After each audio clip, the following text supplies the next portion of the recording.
Hey there, welcome back. So, a couple of you have been asking me how to manage this whole move to the United States, being a foreign dentist, not having a US citizenship or whatever, like how to even come here, how to even manage this whole, American dream.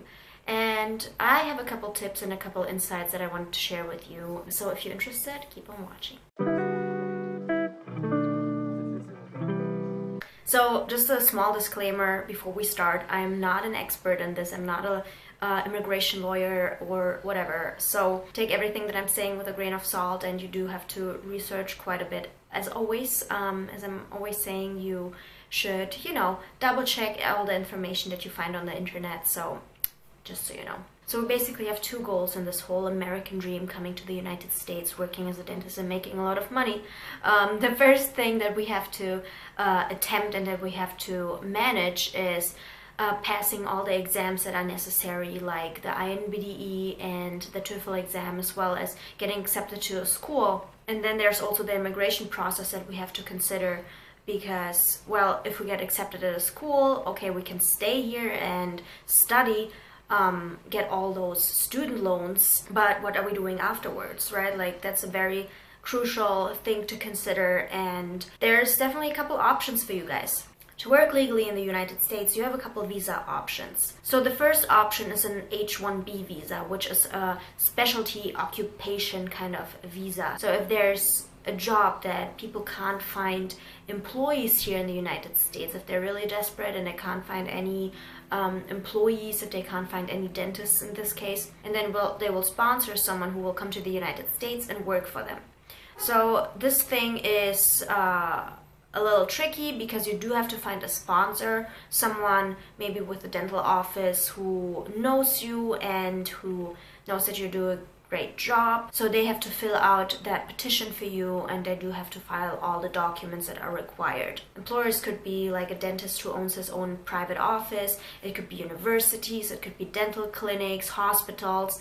It really depends. If they are desperate and if they really have tried and find someone American to work in this position and they couldn't find anyone, then it is very likely that they could sponsor you. The next one is an O1 visa, which is for people with extraordinary abilities. So if you are just amazing and if you have done a lot of work and maybe gotten an award for that stuff that you have achieved, if you have any big accomplishments that are public and you maybe were on TV or whatever, if you're a public person, then it's very likely that you could get this visa. So you gotta prove all what you have achieved. Like if you have done any publications or if you have gotten any awards, you should, be able to prove that you actually have gotten all of this. The next option is an F1 visa.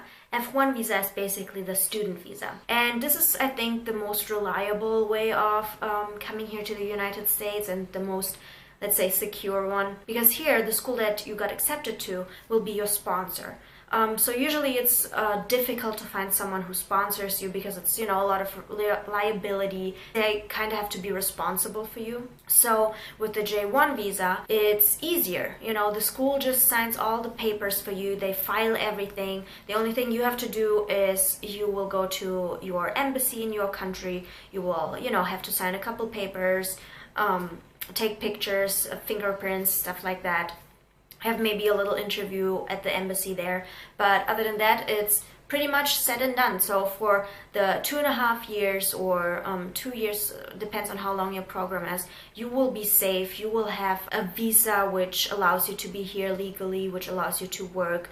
And then afterwards, there's a specific period which you're still allowed, I think it's about a year, where you're allowed to work in the United States after you've gotten your license. You're allowed to work. And then you can still, like in this 1 year, maybe find someone who will be your sponsor later on for an H-1B visa. So, this 1 year gives you opportunities to like look for dentists that are kind of either desperate or that really want you, or work in hospitals in like some public areas, find a sponsor in like big institutions like that, hospitals, clinics, or universities. They are more likely to sponsor you than like just an individual dentist who maybe just has like a small private office. And this H-1B visa is then good for about 6 years or so. It depends, because it's like initially it's like 3 years and then you have to extend it, and then it's good for like another 6 years. But once you have lived here for a specific amount of time, you are then also able to apply for citizenship, and then you are just, you know, safe. You can just stay here, work here, live here as an American citizen. The next one is a TN visa, which is for Canadians and Mexican residents.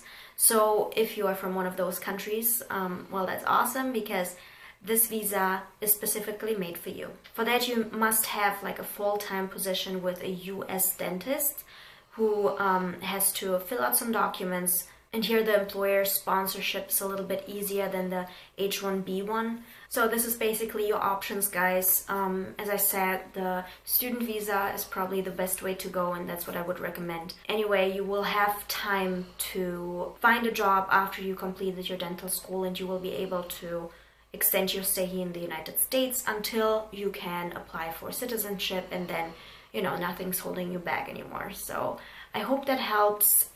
If you have any questions, list them down below, and I will see you in my next video. Bye.